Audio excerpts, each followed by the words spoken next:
Tonight on The Big Story, Ombudsman Boying Remulla is adamant government is not blinking when it comes to the filing of plunder charges against Senator Rodante Marcoleta.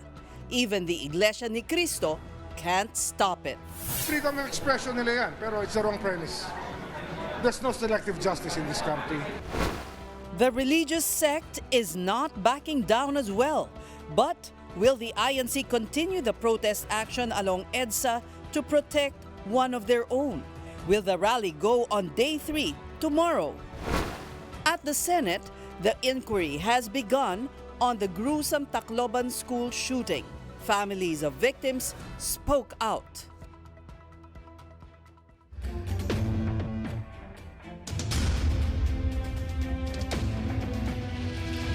Good evening, I'm Ces Orenia Drilon. There's no stopping the Office of the Ombudsman from filing plunder charges against Senator Rodante Marcoleta.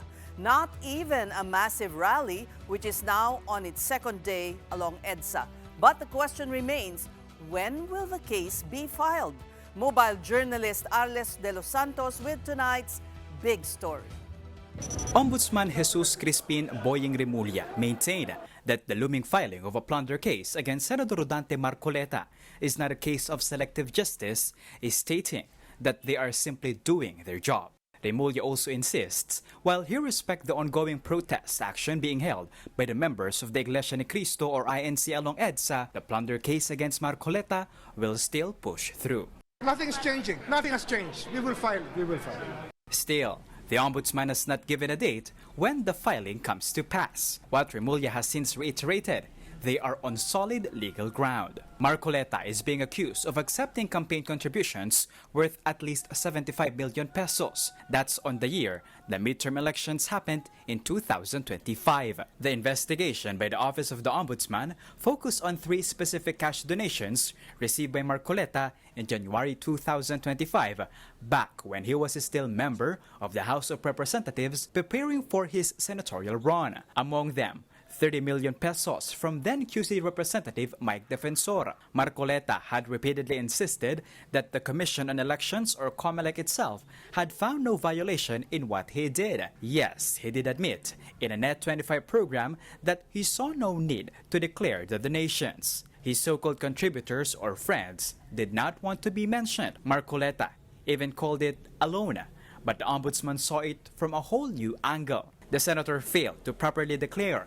the contributions in his 2025 statements of assets, liabilities, and net worth or SAL-N. None of the money was included as well in his statement of contributions and expenditures or SOSE. Additionally, investigators noted that the required donors' taxes were only paid in December 2025, months after the legal 30-day deadline required by the National Internal Revenue Code. Fast forward to the last 2 days of the Iglesia ni Cristo rally along EDSA.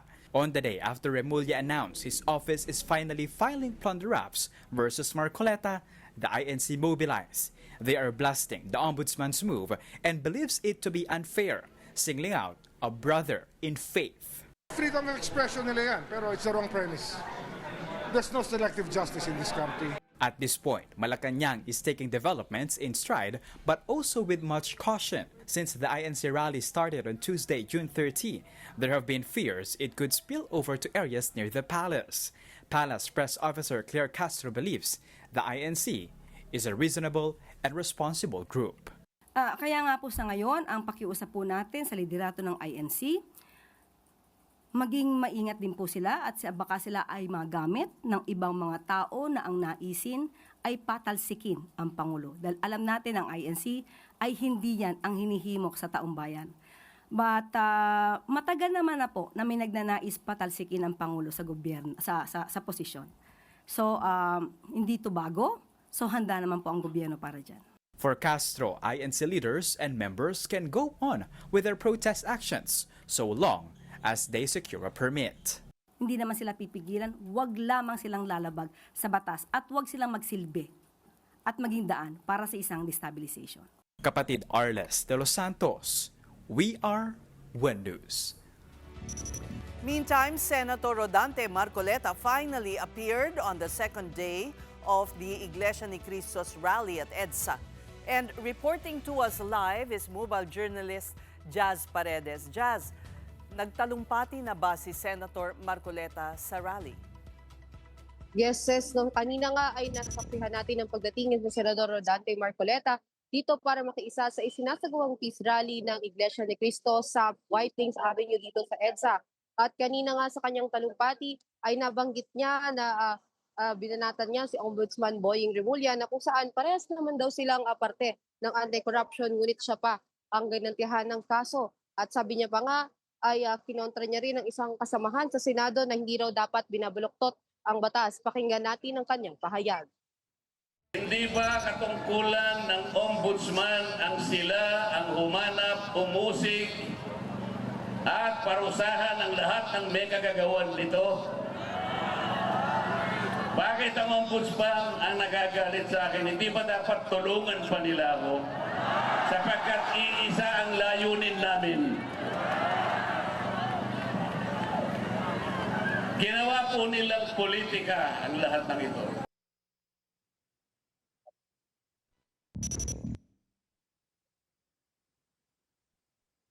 At yan nga, sis, ang ilan sa kanyang natalakay sa kanyang talumpati kanina. Jazz, sino pa ba ang mga nagtalumpati?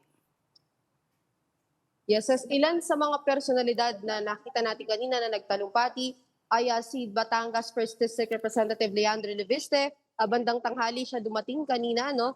At nasundan niya ni dating Congressman Mike Defensor at Senador Amy Marcos na muli ring nagpahayag ng kanilang saloobin at kanilang pagsuporta nga dito sa peace rally bilang pagsuporta kay Senador Rodante Marcoleta. Kanina nakita rin natin si Sagip Party List Congressman Paulo Marcoleta. Sa ngayon ay hindi pa natin alam kung meron pang mga personalidad na darating. Ngunit sa ngayon, sila ang mga nakita nating dumalo at nagsalita sa entablado kanina bilang pagsuporta sa peace rally ng mga membro ng Iglesia ni Cristo. Ses. Jazz, kabilang din dyan si Senadora Amy Marcos.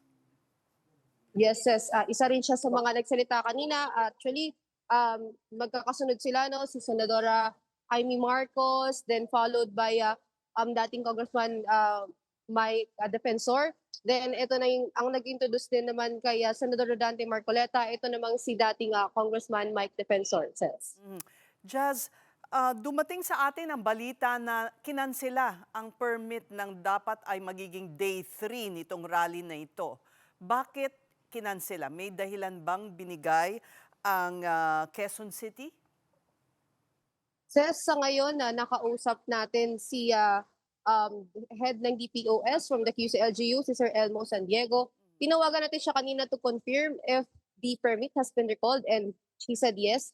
Pero ayon sa kanya ay hindi pa niya mabibigay ang rason sa ngayon. Antayin na lamang daw natin ang abiso mula sa DPOS. Ngunit it is confirmed na ni-recall na nga 6 p.m. naglabas sila ng official document ng permit allowing the rally to continue tomorrow, July 2 with the same parameters 8 a.m. to 8 p.m. But around 7 p.m. nga, naka-receive tayo ng report at balita na na-recall nga itong permit. Pero sa ngayon, Ses, we're still trying to gather kung ano nga ba ang rason sa likod nitong kanilang pagbawi dito sa pag-allow ng kanilang isasagawang rally bukas, Ses. Okay, Jazz.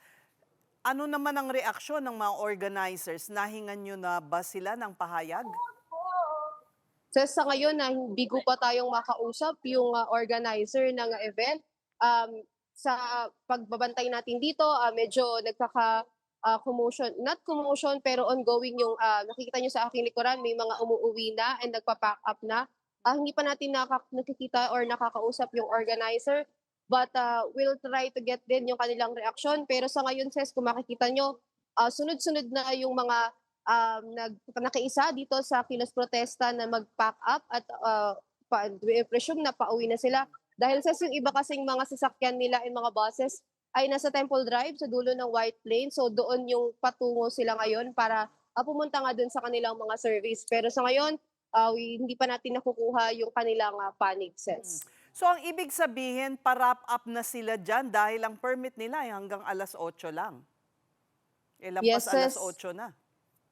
Yes, Ses. Actually, Ses, base na rin doon sa nauna nating panayam with the ILG Secretary John Vic Remulla, ito yung mga oras pa na wala pang permit, no, ayon sa kanya, is 7:30 daw ay magkakaroon na ng gentle reminder to pack up or to wrap up dahil nga 8 p.m. lang yung itatagal ng permit. As of this moment, 8:11 na, and narinig natin meron pa ring ingay or meron pa ring nagpapatugtog mula dun sa entablado. Pero napapansin nga natin na umonti na yung crowd. Meron pa rin naman mga tao doon sa stage, hindi lang abot ng ating camera. Pero until now, meron pa rin namang nananatili doon. Pero itong mga nasa palibot sa atin, kanina occupied dito ng mga tao, pero ngayon ay mga karamihan sa kanila nag-wrap up now. And we presume na dahil nga yan bilang pagsunod nga doon sa kanilang parameter na hanggang 8 p.m. lang sila pwedeng magdaos ng kanilang pagtitipon, Ses. Just sabi mo, 7:30, nagbibigay na ng gentle reminder ang pulisya. Ngayon ba, anong ginagawa ng mga pulis na naka-station dyan sa paligid ng rally? Ses, upon assessment natin kanina, kinausap din natin yung ilang members from the DPOS. Wala pa naman daw mandato sa kanila kung ano yung kanilang gagawin, aksyon. But ang ayon din sa nakausap natin from the QCPD-PIO, maximum tolerance. If hindi man 8 p.m. eksakto mag-wrap up, they're still applying yung kanilang maximum tolerance. Wala naman daw force na magaganap na para maalisin yung mga tao. But sa mga nakikita natin, may mga dumadating na from the DPOS and ilang PNP personnel, pero wala naman tayong nakikitang promotion or sapilitang pagpapaalis. We presume na may konti lang ng mga paalala. May mga nakikita tayong nakikipag-usap sa ilan sa mga tao na kailangan na nga umalis. Pero sa ngayon, wala naman tayong nakikitang pagpipilit or sapilitan na pagpapaalis. Talagang voluntarily umaalis na rin or nag-wrap up na, nagliligpit na rin yung ilang mga tao na may mga naglatag dyan kanina, nakaupo, nagpapahinga, pumupunta na sa kanilang mga service para, I think, para umuwi na rin or I think para magstay for the night dahil nga 8 p.m. lang yung usapan na pagdadaos ng kanilang pagtitipon, Ses. Diyan sa kaliwa mo, Jazz, maraming nakaparadang sasakyan. Ano ba yung mga sasakyan na yan? Sa kanila? Sa mga dumalo sa rally? Ses, idibot ko lang. No? Itong mga sasakyan na nasa kaliwa ko, ito may tent dito for the medical emergencies. Dito pinupunta yung mga hihilo, mga kailangan ng gamot. Ito meron din QCDRMO. And ito rin from the lungsod ng Quezon. Pero itong isang malaking bus is from the rallies themselves. Ito yung pinadala na bus from Sir Chavit Singson para magpadala ng libreng lugaw. Din ang pagkakaalam natin. Hindi natin alam kung they're parked here o paalis na ba sila. But ito yung mga nakikita natin sa palibot na nakapark na sasakyan. Dito sa kanan ko, Ses, more on dito nakapark yung mga motor, pero more on yung mga gamit ito ng mga pulis. So, hindi natin alam if aalis din ba sila dito. But sa ngayon, ito yung nakapalibot sa atin, more on yung mga sasakyan na nakapark from the QCDRMO, kapulisan, and part from the rallies themselves, Ses. Jazz, kamusta naman yung daloy ng trapiko? Mas mabuti na ba ngayong gabi, kumpara kahapon? Ses, upon observation natin, kahapon kasi, Ses, 2 lanes lang yung nagagamit, no? One from the EDSA busway and one dun sa regular lanes. Dahil nga na-occupy yung 3 lanes ng mga sasakyan na nakapark, na ginamit din ng mga dumating para magkilos protesta, and may ilan din na na-occupy mismo ng mga tao. So, hindi pa clear during that time. The same time tonight, at pati yung Harapan People Power Monument ay puno-puno yun even though malakas ang ulan kahapon.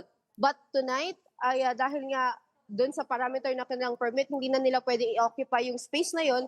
Dito na lamang sila sa White Plains Avenue pwedeng magdaos ng pagtitipon. Na-clear up na yung road and up to 3 lanes na yung nagagamit.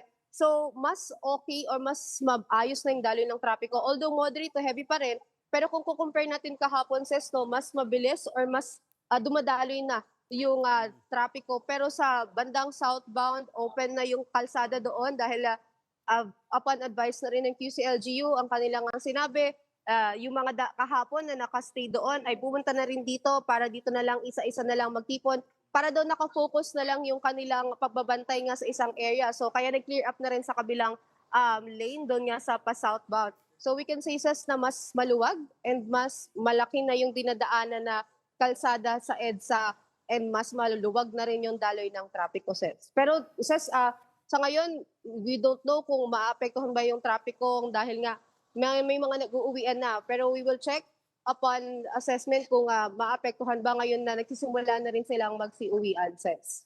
Thank you. That was mobile journalist Jazz Paredes there, reporting to us live from EDSA. Interior Secretary John Vic Remulla addresses criticism that the government has been too lenient in dealing with the Iglesia ni Cristo rally. On our sister program Storycon, Remulla cited President Bongbong Marcos's order for maximum tolerance. And so, there was no dispersal of INC members on Tuesday, June 30, when they went on a so-called emergency rally that did not have a permit. You have to weigh the pros and the cons of doing these things. And dispersing people is not an easy thing. You do that to extremists. This is a religious group. Using tear gas against them and water cannons against a religious group isn't exactly kosher in my eyes. So I would rather negotiate and engage rather than being more violent about it. Is that what the president wanted? Was that his instructions? Handle with maximum tolerance? Yes, always treat people with respect, always exercise maximum tolerance, and negotiate if you can to get the better results out of things. The DILG secretary stressed the protest action did not catch them off guard. In fact, they knew about the rally on the eve of its staging. We actually did at 11 p.m. the night before. But how do you prevent people from traveling from one point to another, then assembling on it's like Occupy Wall Street. And that's what they did. So they did Occupy People Power Park, and there's also you cannot use violence all the time. But why didn't the government give motorists a heads up if it had prior knowledge of the protest? The surprise rally caused heavy traffic along EDSA yesterday, though the situation has much improved today. Here's what Remulla had to say. We don't talk about speculative matters, and I was not authorized to negotiate on those things. My ambit is only yung kung paano natin i-declog yung EDSA. So we tried our best today. As you see, inurong namin yung concrete barriers by another lane.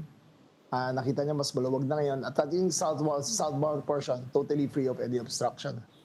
Nakakaawa lang yung mga nakatira sa White Plains, Green Meadows.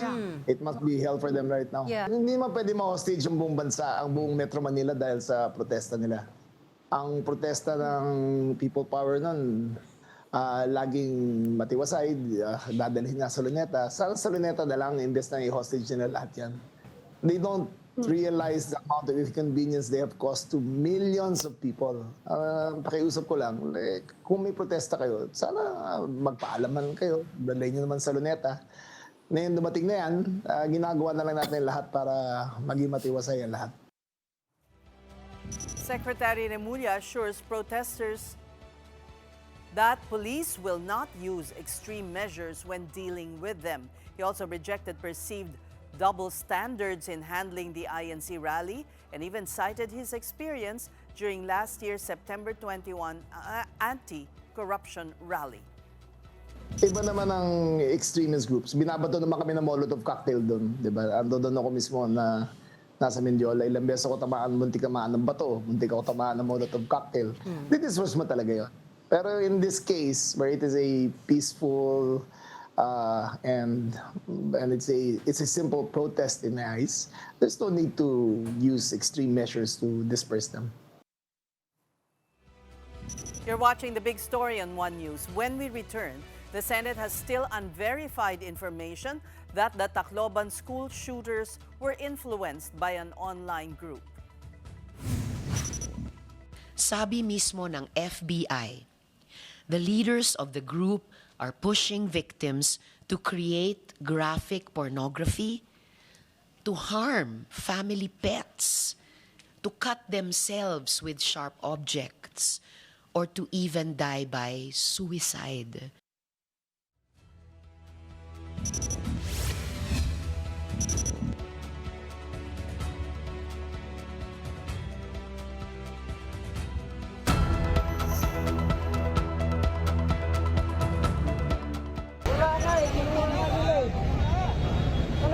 naglalaban na yan.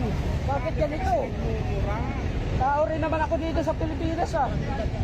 Tao ka nga, huwag ka nagsasalita. Gusto mo pa mamatay? An unidentified rider there who happened to pass by the INC rally yesterday. He claimed the key to his motorcycle was taken, but he did not say by who. That video has since gone viral online. There is pushback against statements of Senator Rodante Marcoleta on the impeachment trial of VP Sara Duterte. Marcoleta, in a Facebook post, claimed his impending arrest on plunder charges was coordinated to silence him and disrupt the trial. But for prosecution panel spokesperson Ace Barbers, this is just another attempt by Marcoleta to divert attention from his case. I respect his opinion on this issue. But this has nothing to do with the impeachment. Yang kasong kakaharapin o ipapataw sa kanya ay sa aking paniwala personally na walang kinalaman dito sa usapin ng impeachment. This is probably a strategy, both legal and maybe a diversionary strategy. But if Marcoleta and other senators get suspended from their office due to pending cases, Barbers says the voting threshold of the impeachment court should be lowered. So para sa akin, merong point yung pagbababa ng conviction threshold. The Constitution clearly states that 2/3. Now, if the members decrease from 24 to a certain number, siguro yung basihan ng 2/3 ay hindi na yung 24. The rally by the INC, which stated on Tuesday, caught authorities and motorists by surprise. Traffic was almost at a standstill, not just along EDSA, but in alternate roads as well. Let's discuss what actually happened with the general manager of the MMDA, former PNP Chief Nicolas Torre. Welcome to the big story, sir. Good evening, ma'am. So, well, what really happened? Because were you really caught by surprise, or were you told by the DILG, who knew about it as early as 11 p.m. the night before, that there would be this action by the Iglesia ni Cristo? We had some raw information at around midnight, and then we looked for indicators at nakita nga namin na may maraming mga unusual na mga sasakyan na pare-pareho ang direksyon na pinuntahan. So we raised the alarm, and then we deployed early, but dahil we are a little bit late in starting, kaya yun, we really tried to cope up with the influx of people. When you say late, what time was that when you started to, in the first place, what were you supposed to have done? Not late in the sense na late dahil hindi nakapag-react. Kundi, it's in cases like that, rallies should be coordinated. Rallies should have permit. So when you're aware that there's something that's happened, that will happen, the deployment should be earlier. Right. Earlier than the actual event. So there should be preparation, which we don't have that kind of chance or opportunity because, there was no coordination, there was no permit. Right. But considering at about midnight, you saw na there were these vehicles, buses, headed in the same direction, you would already conclude that there's going to be an action along EDSA which will inconvenience thousands, hundreds of thousands of people. Yes, of course. Yeah, that's why we increased our traffic enforcers in the area, and we called for the allied law enforcement agencies so that they can help us on the deployment and at least controlling, maintaining, and at least mitigating the impact of such influx of people. Were you soft on the rallyists, on the Iglesia ni Cristo? Soft in what sense? Soft na, well, they occupied almost the entire EDSA, it took some time before you could open one lane, northbound. There are some of the view that kung mga progresibo to, it would have been who would do lightning rallies without permits, the response would have been different. But you know, the Iglesia ni Cristo is powerful. It's a big church. It has block voting. It has influence. Of course not. It's the scale of the rally is only the Iglesia ni Cristo that has this kind of scale in a short span of time. So when we were able to muster enough forces, because of course it will take time for us to gather our forces and especially the equipment, we started towing immediately, and we asked the PNP to help us in opening one lane, and we have done it in a short while. So the perception that we are soft on them is not true, is not valid, because the one that's hindering the one that actually hindered the actions of the government, the counteractions of the MMDA and the police and the other agencies, is the size of the crowd that was generated in a very short span of time. Well, the crowd, but what about the vehicles? MMDA is the one that can, tow them, clamp them, and... We towed them. Those buses, they were just parked there. If, as you can see, the bus that was...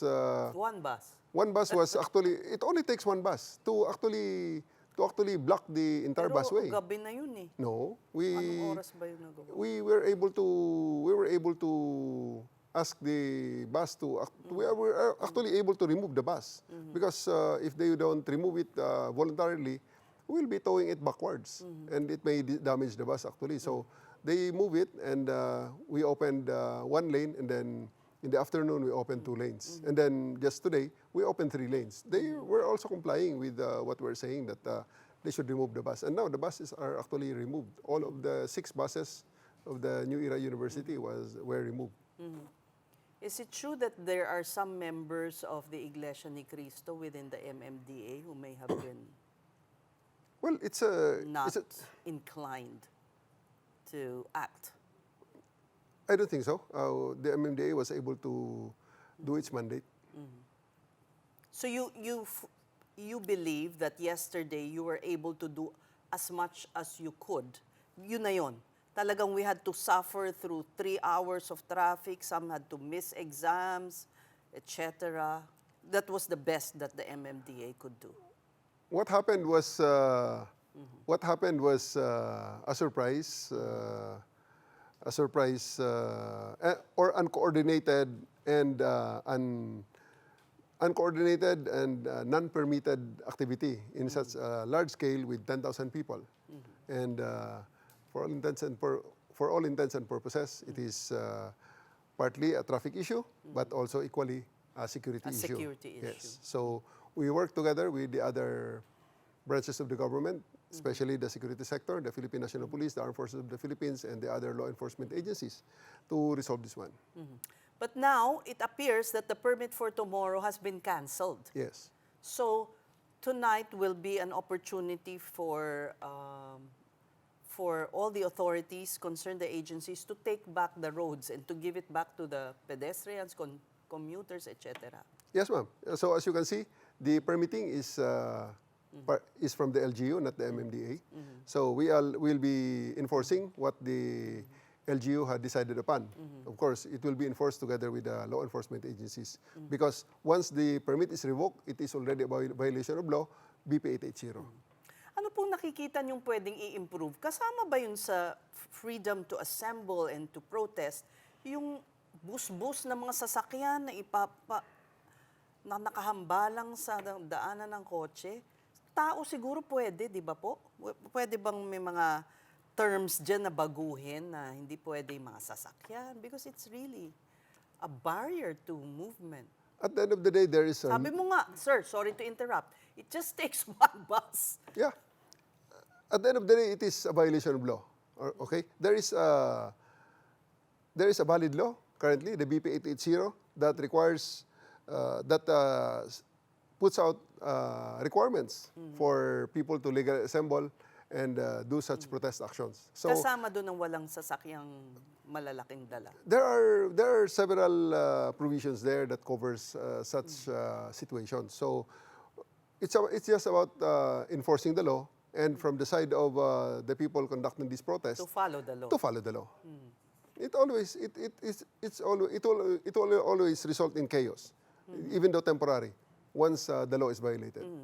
So big buses and all other vehicles are not allowed to park on major thoroughfares In if you're EDSA, holding.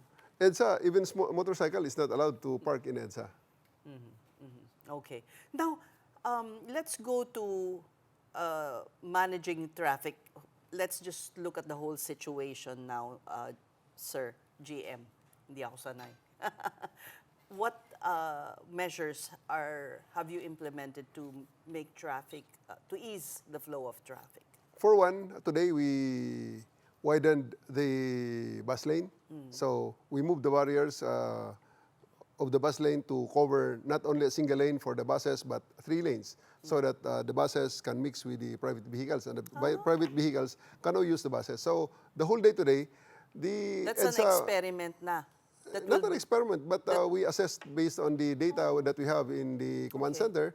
That's why it resulted in the continuous flow of EDSA, even though, of course, there's a traffic build-up, because from 6 lanes, it become 3 lanes only. Does this mean that the dedicated bus lane will no longer be there? We'll return it once the situation had returned to normal. This is only temporary. Yes, because we need to make sure that there will be a barrier for the crowd so that they will not be spilling over to the EDSA, just like what happened yesterday. Yesterday, the only lane that remained open was the bus lane because of the barrier. So we moved the barrier to open 3 lanes. Okay. No, I meant in the future let's leave the rally behind and now go to a normal day on EDSA. Any improvements that the MMDA is doing? We're looking at the reasons why, despite the rally the ongoing rally just tonight, even during rush hour, we found that we seem to have noticed that even the other parts are having light traffic already. So it could be because of our traffic advisories for people to take the alternate routes and actually veer away from the People Power Monument, because, of course, there's still a crowd there.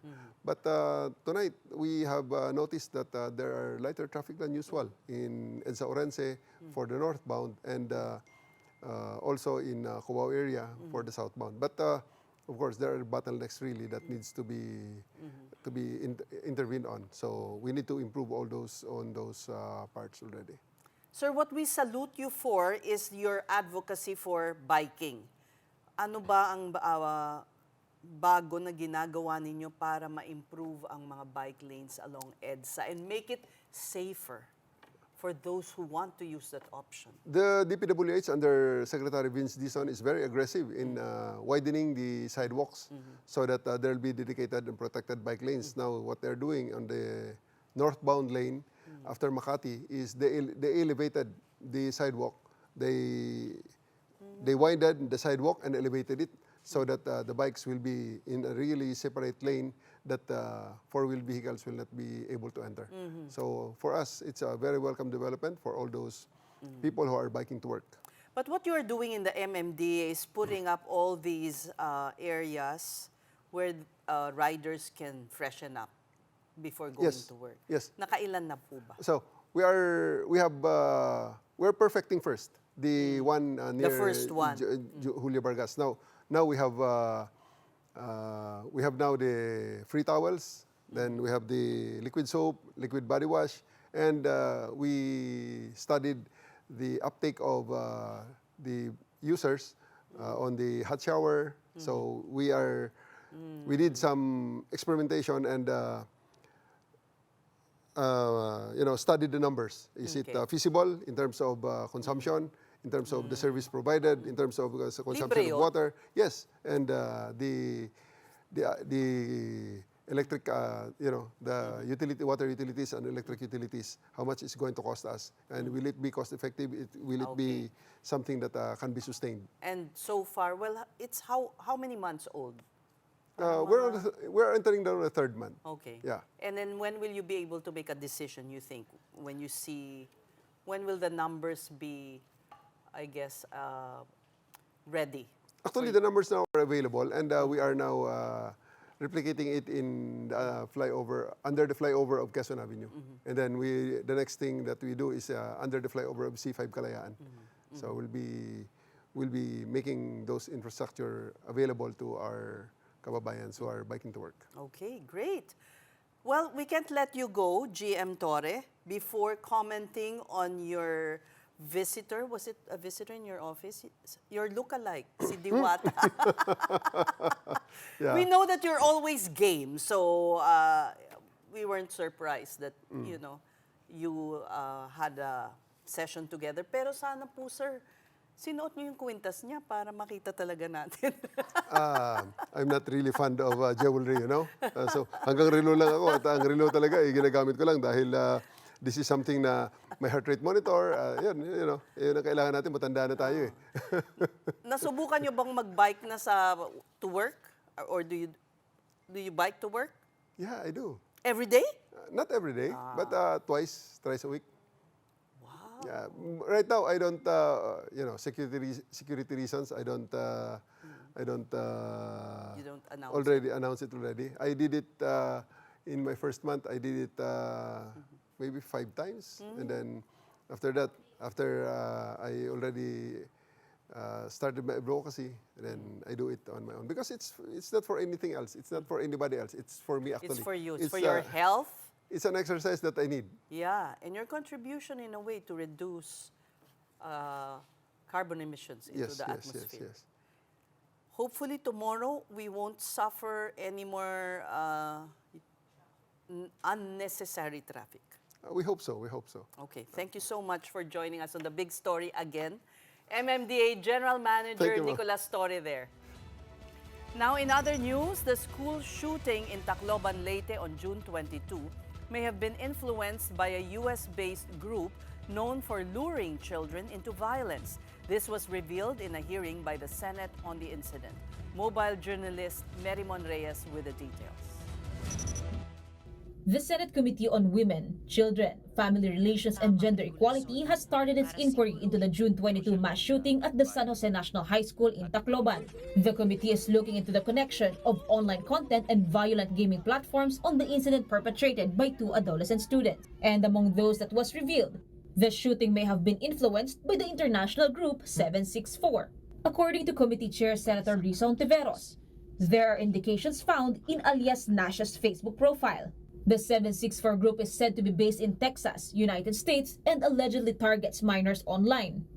Sabi mismo ng FBI, the leaders of the group are pushing victims to create graphic pornography, to harm family pets, to cut themselves with sharp objects, or to even die by suicide. However, Hontiveros clarified that the National Bureau of Investigation is still investigating this information. She also clarified news circulating on social media that she is proposing a total ban on online games. Wala akong sinasabi na ang naglalaro ng games ay gagawa ng karahasan in real life. Fake news po iyon. Maraming kabataan ang naglalaro para magpahinga, makipagkaibigan, matuto at maglibang. Malinaw po sa akin, hindi games o gaming community ang kalaban. Meanwhile, relatives of victims of the shooting expressed their dismay about the juvenile justice law. As it stands, one of the 2 minor suspects may evade accountability for his actions. Yung bata na yan, nakamatay yan eh! Nakamatay yan! Nakamatay yan ang tao! So ano? Ibababahay pag-asa lang yun? Ha? So dapat may pasilidad din ang nakarapat dapat sa kanila, maramdaman din nila yung sakit. Jeneline Badoria is the mother of Joyan Sisapara, who was among the 3 teenagers killed in the school shooting. With the tragedy still raw, Badoria directed her anguish at the parents and guardians of the 2 minor shooters. Sinabi niya nung yung nakabaril sa anak ko, wala daw crime liability. So paano yan? Isa sa lang yan sa bahay Pag-asa, pwede naman siyang makulong doon sa ibang pasilidad na pwede sa kanilang edad para din nila maramdaman yung sakit, yung parusa na karapat-dapat sa kanila Disiplinahin din sila. Her statement was echoed by the relatives of the other victims. Gusto ko lang pong mensahe is sana mabigyan ng hustisya yung mga nabiktima, lalong-lalo na po sa mga namatayan. At sana po hindi maging hadlang ang pagiging minor de edad para makulong.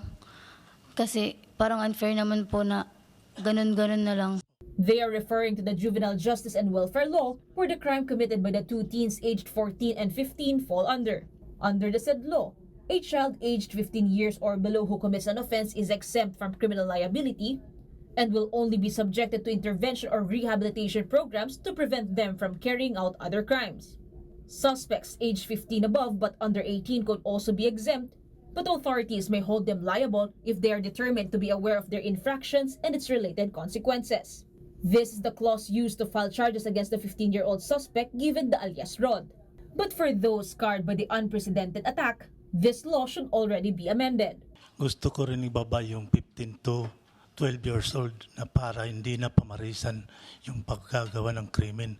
Dahil kung hindi natin ibababa yan, mamimihasa yung mga minor de edad na yan Marami pang batang papatayin dahil hindi sila makukulong. Senators like Raffy Tulfo share the grieving family's sentiment.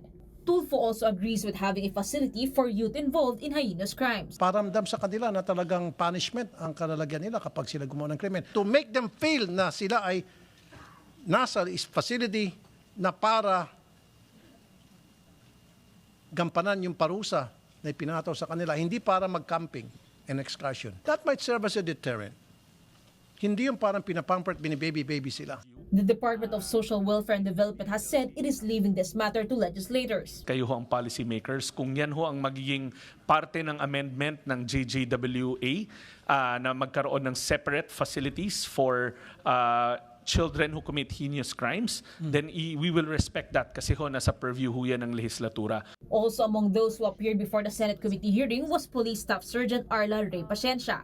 She is the aunt of the 14-year-old involved in the shooting known by the alias Nash. She also owns the firearm used by Nash in the shooting. She explained during the hearing how her nephew managed to get hold of the gun. Nash unlawfully entered my own house. It's not a room po, it's my own house. He forcibly damaged my locker. It was locked, plastic locker, and my firearm was inside a gun box. I believe it was safe at that time since I'm only the one staying in my own house. Paano nalaman nung inyong pamangkin na yung baril ninyo ay doon niya makukuha doon sa sabi mong naka-plastic na lalagyan? I have only one locker in my room. And siguro naghanap siya kung saan ko pwede matagoan. Yun lang po ang area na may lock. Paciencia also explained reports that she taught her nephew how to fire a gun. I only bring him once. He usually told me that he wanted to be a police officer like me. He looked up on me. And yun po, he wanted to be a police officer and he was asking if I could bring him sa firing range. Kapatid mobile journalist Mary Monreyes, we are One News. This is a big story on One News, and coming up is a loaded word exchange between the president's sister and his press spokesperson. Wala silang pakialam. Pagkat itong gobyerno ay bangag! Walang malay! Hindi lang ito simpleng paninira, hindi ito simpleng pagbibigay at pagkakalat ng fake news. Paghahasik ito ng puot. Noon pa naman niya nais umalis sa posisyon ang Pangulo. Para, for what? Para iluklok ang kanyang kaibigan, ang Vice Presidente.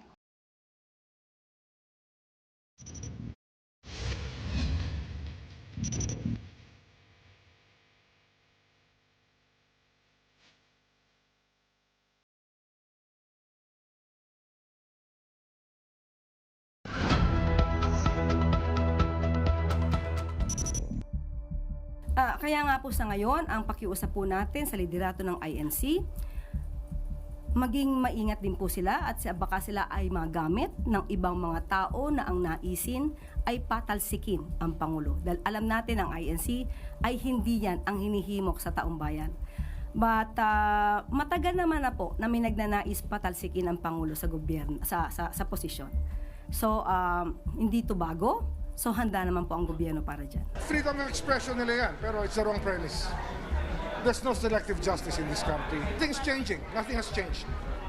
Nothing has changed. Nothing has changed. We will file. We will file. The INC rally didn't stop President Bongbong Marcos from going on a 4-day official visit to Canada. Marcos is expected to hold bilateral talks with Canadian Prime Minister Mark Joseph Carney and meet with Canadian business leaders and investors. He's likewise scheduled to meet with the Filipino community in Vancouver. This is the first visit of a Philippine president to Canada in a decade. Asked why he still pushed through with the trip amid the INC rally, here's the president's reply. Ako malakas ang loob ko kasi sa buong kasaysayan, ang iglesia, pag nag-rally, kahit napakarami, hindi sila nang gugulo. And that for me was the main concern that somebody might get hurt. Problema lang namin is that merong impormasyon na siyempre merong mga mag-infiltrate, mag-agitate. Yun ang inaalala namin. So let's just keep everything stable and peaceful, and so far it has been.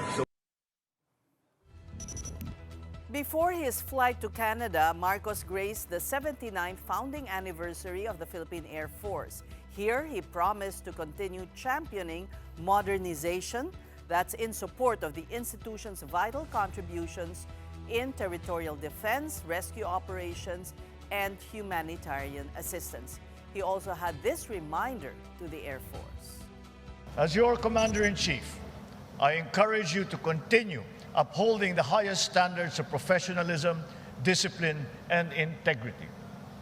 Above all, remain faithful to your constitutional duty to protect our people and defend the democratic institutions that safeguard our freedoms. Meantime, despite fears of a spillover, no demonstrations have reached the roads leading to Malacanang, but concrete barriers, barbed wires, and container vans are still crammed along access points. Manila Police District insists this is just standard security procedure. Yun ang hinihingi natin ng pangunawa sa ating mga kababayan at alam natin na maraming maapektuhan pag nagsasarado tayo ng mga kalsada dito sa lungsod ng Maynila.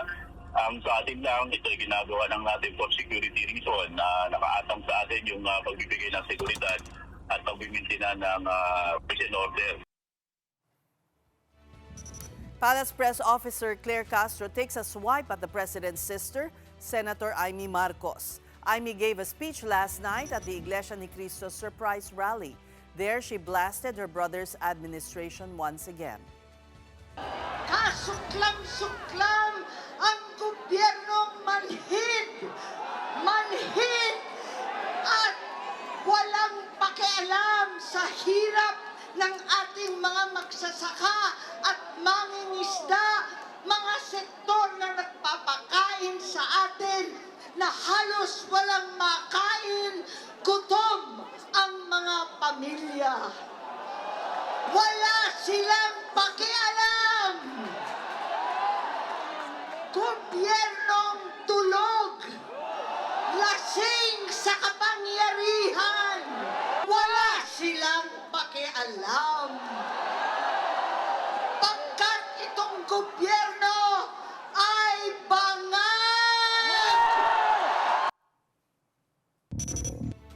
Recall that in another INC rally last year in Luneta, Senator Marcos accused the president of being a cocaine user. And so, this retort from Palace Press Officer Castro. Hindi natin alam kung Senator Amy ay bulag, nagbubulag-bulagan o talagang pinipikit lamang niya ang mata niya sa katotohanan para magamit siya sa paninira sa gobyernong ito. Hindi lang ito pagkakalat ng fake news, paghahasik nga ng puot sa ating mga kababayan. At ano ba ang nais nilang mangyari? Noon pa naman niya nais umalis sa posisyon ang Pangulo. Para, for what? Para iluklok ang kanyang kaibigan, ang Vice Presidente. And our big picture tonight is our very own tennis star Alex Ayala, who's off to a winning start in her Wimbledon campaign. She defeated Mexico's Renata Sarasua in the first round of the women's singles draw. The two were doubles partners during the 2025 French Open, where they reached second round. Alex is the first Filipino in the Open era to be seeded in a Grand Slam singles draw. This victory marks Ayala's second win at a Grand Slam level, following her initial triumph against Clara Tolson in last year's US Open. Those are the big stories this first day of July. I'm Ces Orenia Drilon, kapatid. We are One News, your side all the time. Good night.